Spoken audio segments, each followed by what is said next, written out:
As someone who spent the majority of their childhood with a stuffed animal named Snowy, it's fair to say that I'm somewhat of a Tintin fan.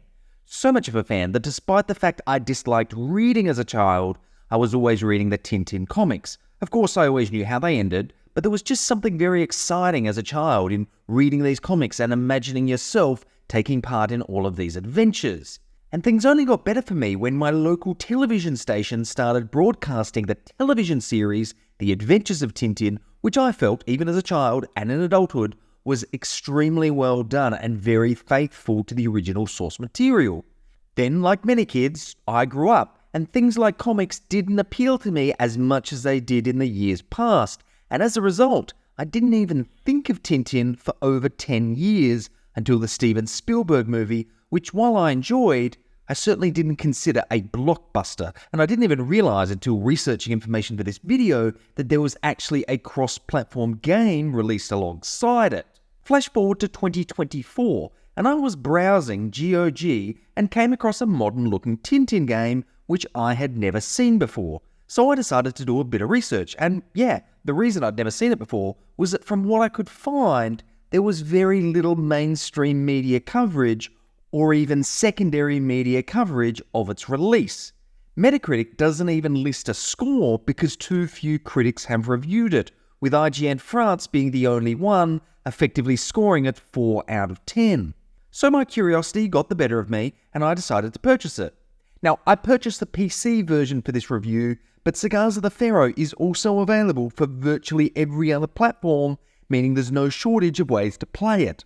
Now, it is important to note that I am playing through this in March 2024, despite it releasing in November 2023. This point will be important later. Before we continue, a massive thank you to those who support the channel. If you enjoy this type of content, please do consider liking the video or subscribing to the channel. With that out of the way, let's pack our camera, grab Snowy, and head back to the 1930s to review Tintin, Cigars of the Pharaoh. Now, the Tintin stories are all iconic, and despite some of the portrayals of selected characters not aging well in modern times, on balance, the majority of stories have generally aged well. Now, Cigars of the Pharaoh happens to be one of my personal favourite stories alongside Flight 714, so I was personally quite excited to be able to play through the story in an interactive sense.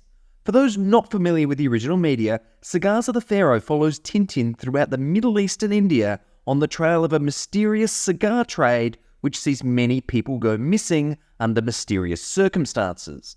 It's a really well-paced story, and no matter if you are reading, watching or playing through it, it's highly engaging. The game does a good job of delivering the story through a mixture of in-engine cutscenes, pre-rendered cutscenes, and a lot of environmental storytelling. The story is also self-contained, meaning that having seen previous content isn't essential to enjoy it, kind of like a James Bond movie. Now, there's no doubt the story is great, but perhaps my only frustration is that it is a retelling of an original story which has already been retold in the television series.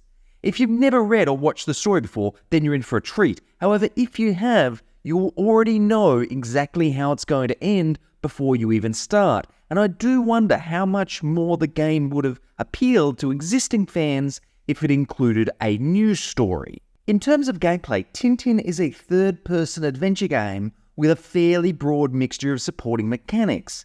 There's everything from stealth to puzzles and even some indirect combat. Firstly, the good.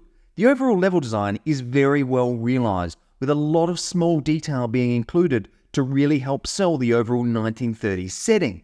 It doesn't matter if you're on a ship, on land, or even somewhere in between. Everything looks very immersive and never looks dull or uninteresting. Camera and control are also very good, with the game opting for an over-the-shoulder third-person view for the majority of the adventure, with some specific puzzle segments adopting an overhead viewpoint, which is actually a really nice quality of life feature as it reduces puzzle fatigue, especially in some of the more complex ones. There are some areas the camera doesn't work as well as intended, but nothing that ever became a frustration. Oh, and there are some first-person perspectives when you take control of Snowy, and again, for the most part these are done well, although there are some notable exceptions, more on this later. Overall though, both camera and control turn in a good performance. Likewise, all of the puzzles are also very good and are typically constructed in a way which requires multiple smaller puzzles to be solved in order for a larger puzzle to be solved to progress in the game. Take, for example, an early stage which needs Tintin to escape from below deck. He needs to escape out a window, but to open the window he needs a specific item which is in a secured area of the ship, which requires him to solve several puzzles during this traversal to avoid detection and ultimately secure the item. The puzzles are also all very unique. This isn't Bioshock where everything is a fluid puzzle, quite the opposite, with virtually every puzzle, of which there must be over 100, all being suitably unique and challenging. The puzzles also have that unique quality of presenting options which look like the correct solution, only for you to realise these are merely a distraction to the correct solution. There were certainly a few times that I smiled to myself, realising the game had tricked me. Throughout the game, there are a lot of stealth sections, and while they are okay, I did feel like they dragged on far too long for their own good. Most of the times that I was discovered in the stealth sections was due to me rushing out of frustration as opposed to an overall poor strategy. Thankfully, the cost of failure in Tintin is relatively low, with the game returning you to the last logical checkpoint. And while there isn't a traditional save system, I never really felt let down as a result of its absence. Oh, and there are a few snowy stealth sections which are a lot more challenging and really stretch the narrative in my opinion. There's a particular mission which requires Snowy to repeatedly sneak up on a cat, and it just doesn't make any sense in my opinion, and was probably one of the most frustrating segments of the entire game for me. There are some other frustrating elements in the game, like some of the very, very specific positioning required for certain dialogue or actions to be performed, but all of this pales in comparison to the elephant in the room: general stability. Now, I said earlier I purchased this in March 2024, 5 months after its initial release, and you just have to have a look under GOG's own user reviews to get an idea of the initial reception. This game never should have been released in this condition. I couldn't even make it past the intro level on the ship without the game crashing over and over again, even when lowering all the graphic settings. Gameplay also consists of lots of silly QuickTime prompts. The controls are awful, and I experience constant frame rate drops during cutscenes and prior to every QuickTime event while playing in 4K resolution using an RTX 3080. There is also no option for DLSS or resolution percentage. This game is seriously not optimized well at all and needs a ton of work. The developer clearly released this game way too soon. I refunded. Now, 5 months is a fair amount of time to resolve these type of stability and performance challenges, and the underlying technology of the game is Unreal Engine, something which has been widely used across the industry for many years. So has the stability been improved? Not according to my playthrough.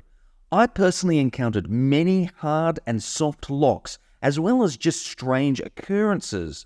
The greatest irony being that I couldn't actually capture the crashes to desktop, which occurred roughly once an hour, because I had to use a completely different capture solution for this title, as when I originally tried to capture it using my standard equipment, I had a dramatic contrast issue, which despite playing around with every setting I couldn't resolve.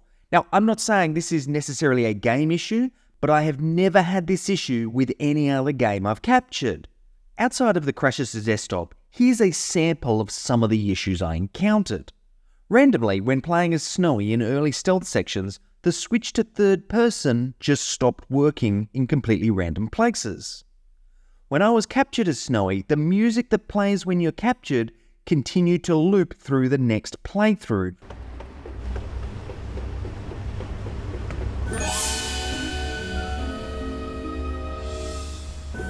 Oh, geez.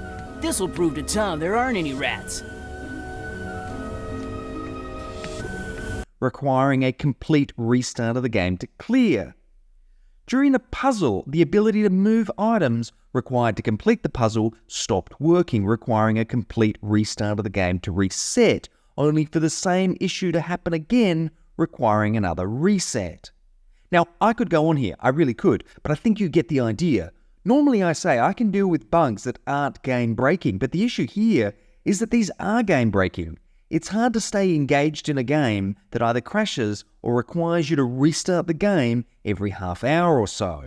As far as presentation goes, it's really on both ends of the spectrum. In terms of the art direction, animation and environment, everything is all top-notch. Most third-person games don't work well when viewed from a first-person perspective because they lack the level of nuanced detail that an FPS does. But in the case of Tintin, this level of detail is here all the time, and it's great. It's actually one of the reasons that I would make an argument that this game could work just as well in a first-person perspective as it could in its traditional third-person perspective. Now, I've already spoken about the general stability of the game, which is far from ideal, and naturally dramatically impacts the overall presentation. But there are some other challenges I encountered, especially in the PC version. The main menu is quite intuitive and does have a nice feature of changing the background depending on which part of the game you're up to. However, there are some oddities in the menu. For example, while there are a lot of graphical options on display, there are notable items missing that you would expect in a PC version of an Unreal Engine game. For example, resolution and frame rate settings are both oddly absent, and while it does let you select a VSync of either 30 or 60, which roughly translates to frame rate, this is a very unusual way to represent it on a PC. Which brings me to my next concern, the PC localization, which hasn't been done well, with parts of the game still referring to the device as a console. Sound-wise, if you exclude some immersion-breaking sound bugs, like certain audio segments repeating themselves or voice acting just not playing, what's here is really good from an audio design perspective. The entire game is voice-acted and all of the characters do a great job, with Tintin sounding very much as you would expect he would. I can tell without even looking it up that all of the voice actors here were top tier, and it really shows that they took the time to understand the material and not just read a script. Here's a quick example of what I mean. What kind of films does Cosmos Pictures shoot? Only the best, of course. The Adventures of Brave Dave. The character played by the golden boy, Randolfo Bertolino. This one here will be the 5th movie, and we're planning on 6 more. Now, the game does use a modified version of the Adventures of Tintin theme song, and while I do miss the original, which I suspect wasn't able to be used for licensing reasons, the new version is serviceable and certainly ticks the box for that authentic Tintin feeling. Cigars the Pharaoh is an interesting game. There are elements of it that feel like a AAA game, and then there are elements that make me feel like it's an early tech demo. What's interesting is that in some areas of the game, like the environments, they have put a ridiculous amount of polish into them. Like you can tell, a lot of effort has been put into them. Then you have areas like general stability, which makes me wonder if the game was ever playtested. I legitimately wonder what the playtesting for this game looked like, because I struggle to believe that someone could play this title and then endorse it to be released. While the game has been patched since its original release, it's clear that a lot more work needs to be done. The most frustrating thing about this game is that behind all of the bugs, there is a really good game. A game that I believe that anyone who has a passing interest in adventure games would thoroughly enjoy. But given its current state, it's a very tall ask to endure the game's lowlights in pursuit of its highlights. But that's enough from me. Do you agree or disagree with my opinions? Let me know down in the comments below. And as always, thanks for watching.